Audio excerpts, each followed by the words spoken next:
तो दोस्तों पिछले कुछ महीनों से आपने ये बात नोटिस करी होगी कि बात बात पर भारत को सीख देने वाला तुर्की, कश्मीर के मुद्दे को पाकिस्तान के बाद सबसे ज्यादा उठाने वाला तुर्की पिछले कुछ महीनों से शांत बैठा है। यहां तक कि भारत ने उसके कट्टर दुश्मन ग्रीस और अर्मेनिया के साथ कई सारी मिलिट्री डील करी, युद्धाभ्यास करे तुर्की के पास जाकर भारतीय नौसेना ने, इसके अलावा हथियार भी बेचे और इस बात को लेकर तुर्की ने चूं तक नहीं करी। जी हां, पिछले कुछ महीनों से तुर्की ने भारत के खिलाफ एक शब्द भी नहीं बोला। और आप जानकर हैरान होंगे कि भारत ने तुर्की के खिलाफ इतने कदम उठाए कि उनसे परेशान होकर तुर्की के जो सहयोगी देश है जैसे कि अजरबैजान, उन्होंने भारत को धमकी भी दे डाली, लेकिन तुर्की बिल्कुल मुंह पर उंगली रखकर चुप बैठा रहा। और इस बात को लेकर मुझे भी हैरानी थी कि तुर्की ऐसा कर क्यों रहा है। और जाहिर सी बात है कि आपके मन में भी यह सवाल आया होगा, तो निश्चिंत हो जाइए,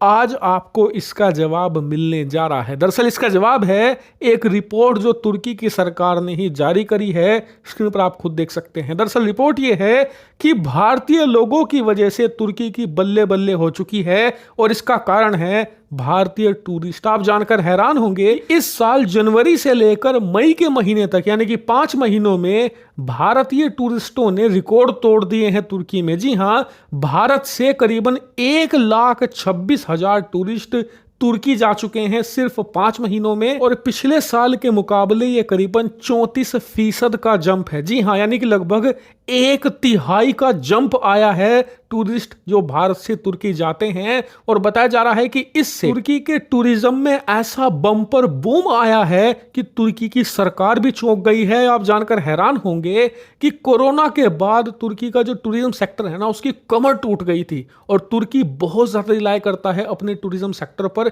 इनकी मोटी कमाई होती है, इनका देश चलता है टूरिज्म पर। और ये टूरिस्टों पर कितना निर्भर करते हैं इस बात से अंदाजा लगाइए कि कोरोना काल में जब टूरिज्म बंद हो गया था, उससे इनके ऊपर इतना भयंकर प्रभाव पड़ा कि इनकी अर्थव्यवस्था डूबनी शुरू हो गई, जो अब तक डूब रही है। लेकिन भारतीय टूरिस्टों ने इनकी टूरिज्म सेक्टर को फिर से पैरों पर खड़ा कर दिया है। और यही कारण है कि पिछले कई महीनों से तुर्की भारत के खिलाफ कोई भी कदम नहीं उठा रहा है, बिल्कुल मुंह पर उंगली रखकर बैठा है, क्योंकि उन्हें पता है कि अगर वो भारत के खिलाफ कुछ बोलेंगे तो जो हाल भारतीय लोगों ने मालदीव का किया है ना, अगला वही हाल तुर्की का होगा।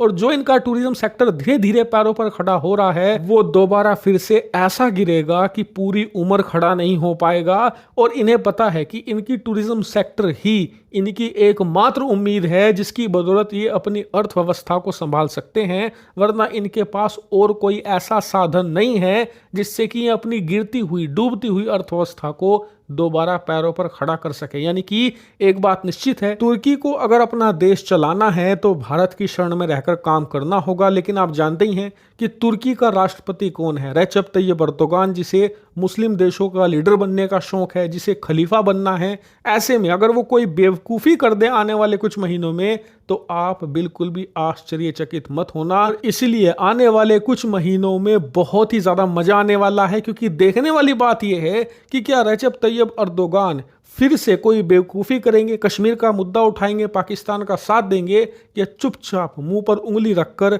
भारत की शरण में बैठे रहेंगे, अपने देश को फिर से रीबिल्ड करेंगे।